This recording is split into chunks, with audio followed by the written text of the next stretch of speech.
Hello guys, welcome to math study. आज हम continue करने जा रहे हैं सेट थ्योरी। सेट थ्योरी की पिछली वीडियो में हमने रिलेशन के बारे में पढ़ा था और आज से हम टाइप्स ऑफ रिलेशन के बारे में पढ़ेंगे। तो सबसे पहला जो टाइप है हमारे पास रिलेशन का वो है रिफ्लेक्सिव रिलेशन।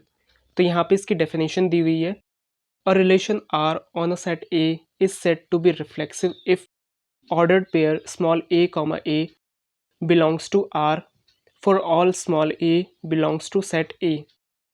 यानी कि अगर हमारे पास कोई रिलेशन आर दिया हुआ है किसी सेट ए के लिए, तो वो रिफ्लेक्सिव होगा अगर सेट ए के जो एलिमेंट्स है स्मॉल ए, उन सभी का जो ऑर्डर्ड पेयर है ए कॉमा ए टाइप का, वो रिलेशन आर के अंदर प्रेजेंट हो।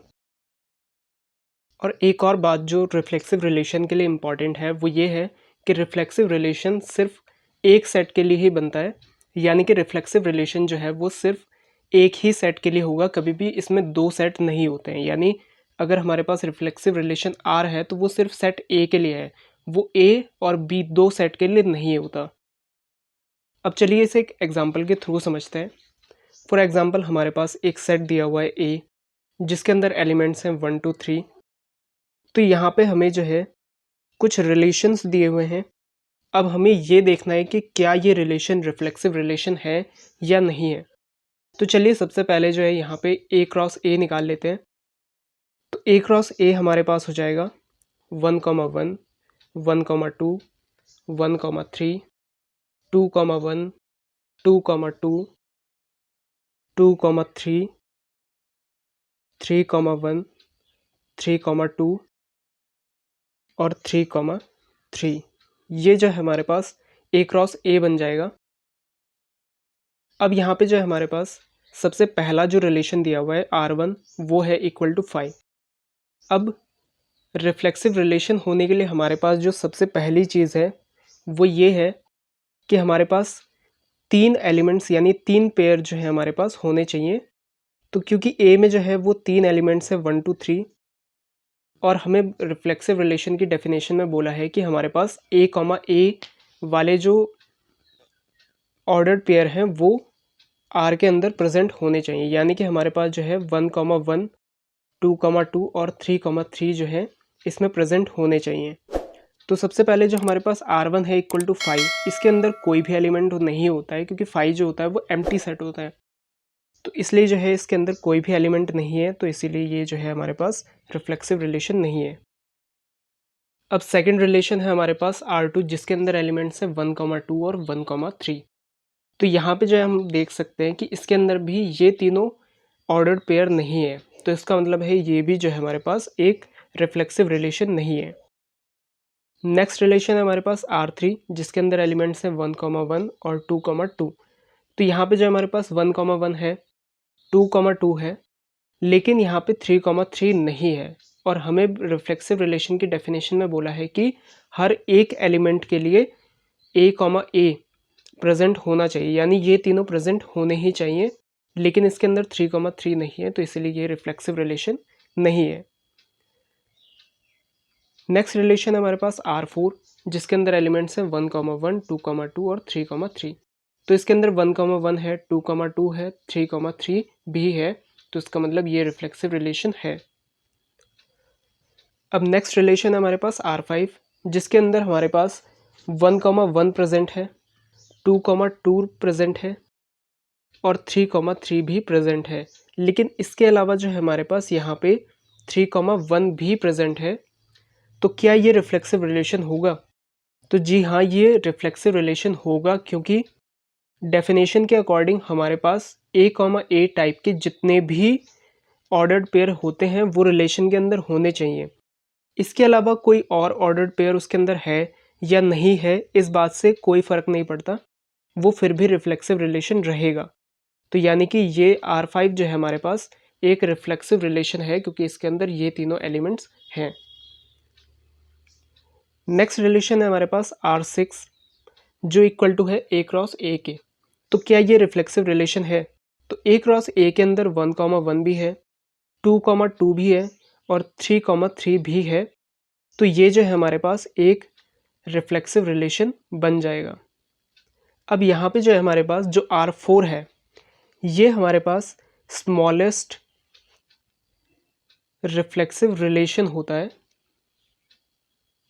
क्योंकि इससे छोटा कोई भी रिफ्लेक्सिव रिलेशन इस सेट के लिए पॉसिबल नहीं है, और इसे जो है हम डेल्टा ए से डिनोट करते हैं।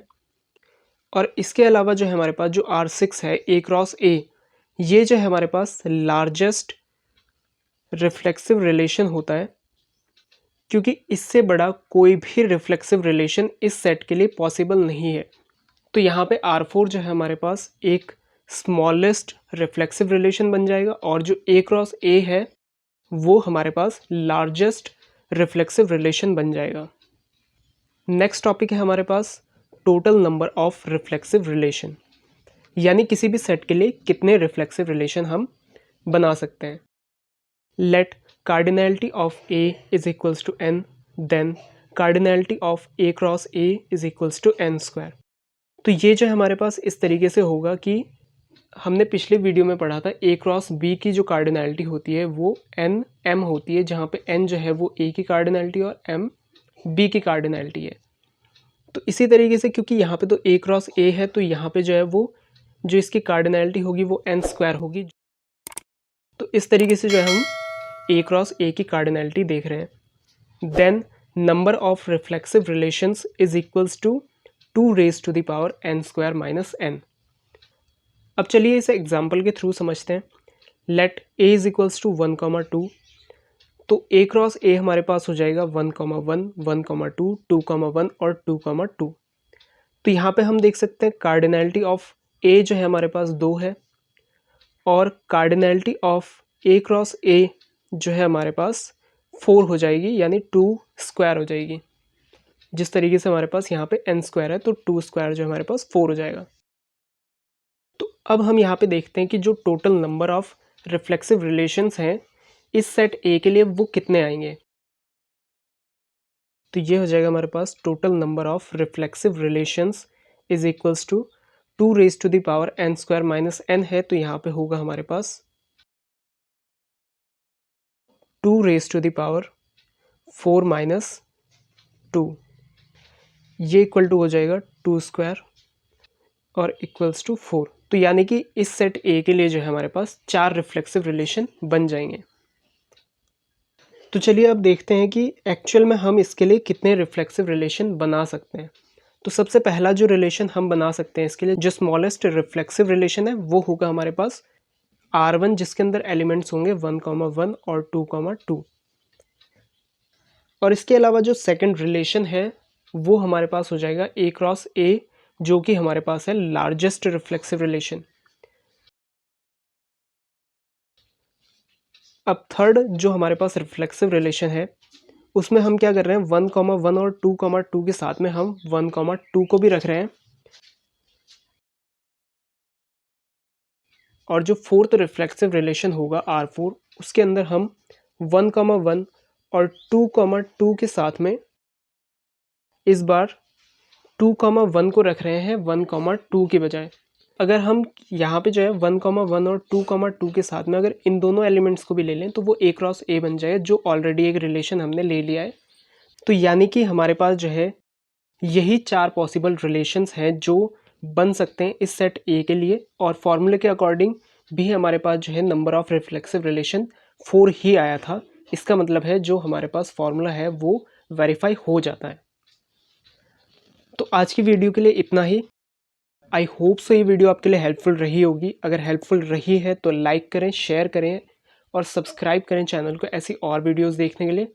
Thank you.